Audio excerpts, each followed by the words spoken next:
नदियों का उफान, बादलों का कहर, अब मौसम नहीं आफत बरसेगी। यूपी बिहार से लेकर हिमाचल तक जल प्रलय की चेतावनी जारी। पहाड़ से मैदान तक खतरे की घंटी, बिजली, तूफान और बाढ़ का तांडव।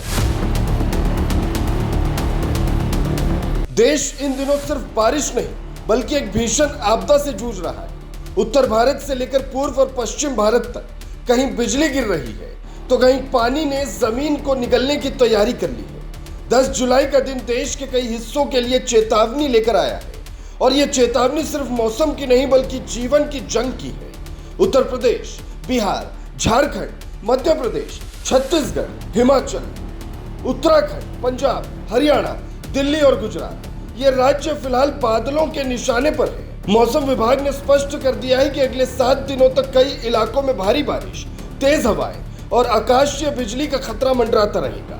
उत्तर प्रदेश की बात करें तो मेरठ, लखनऊ, आगरा, बलिया, गोरखपुर, वाराणसी, मुजफ्फरनगर और सहारनपुर सहित 15 से अधिक जिलों में मूसलाधार बारिश और 40 किलोमीटर प्रति घंटे की रफ्तार से तूफानी हवाएं चलने की संभावनाएं जताई गई है। बिजली गिरने की घटनाओं के चलते प्रशासन ने लोगों को खुले में निकलने की सख्त चेतावनी दी है। बिहार भी पीछे नहीं है। यहाँ 11 जिलों में येलो अलर्ट जारी किया गया। ईस्ट और वेस्ट चंपारण, सिवान, सारण, गया, नवादा, जमुई, बांका, मुंगेर और भागलपुर में हल्की से मध्यम बारिश के साथ तूफान की चेतावनी दी गई है। खेतों में काम कर रहे किसानों को लेकर आमजन तक सभी से सतर्क रहने की अपील की गई है। मध्य भारत में भी संकट गहराता जा रहा है। मध्य प्रदेश, विदर्भ और छत्तीसगढ़ में 10 से 11 जुलाई के बीच तेज बारिश की संभावना है। वहीं झारखंड, उड़ीसा, गंगीय पश्चिम बंगाल और सिक्किम में भी बारिश तबाही ला सकती है। खासतौर पर झारखंड और ओडिशा में पहाड़ी इलाकों में लैंडस्लाइड और जल भराव की स्थिति बन सकती है। हिमाचल प्रदेश और उत्तराखंड जैसे पहाड़ी राज्यों की हालत तो और भी गंभीर है। 15 जुलाई तक यहाँ भूस्खलन और नदियों में जलस्तर बढ़ने की आशंका है।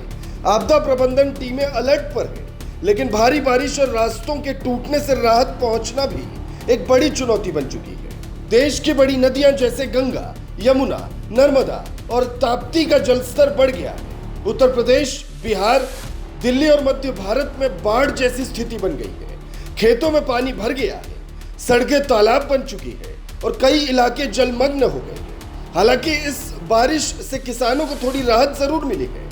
खासकर धान की फसल के लिए ये पानी अमृत के समान है। लेकिन जब यही अमृत बाढ़ बनकर गांवों को डुबा दे तो फायदा और नुकसान का फर्क मिट जाता है। अब सवाल यह है कि क्या सरकार और आपदा प्रबंधन टीमें इस तबाही से निपटने के लिए पूरी तरह तैयार है? क्या आम नागरिकों तक समय रहते सभी अलर्ट्स और जरूरी सूचनाएं पहुंचाई जा रही है? क्योंकि इस समय चूक की कोई गुंजाइश नहीं है। बारिश अब सिर्फ मौसम नहीं रही, यह अब एक आपदा बन चुकी है। लोगों को चाहिए कि वो मौसम विभाग की चेतावनियों को हल्के में न लें। हर एक बारिश की बूंद अब एक नई चुनौती लेकर आ रही है। सावधानी ही इस समय की सबसे बड़ी समझदारी है।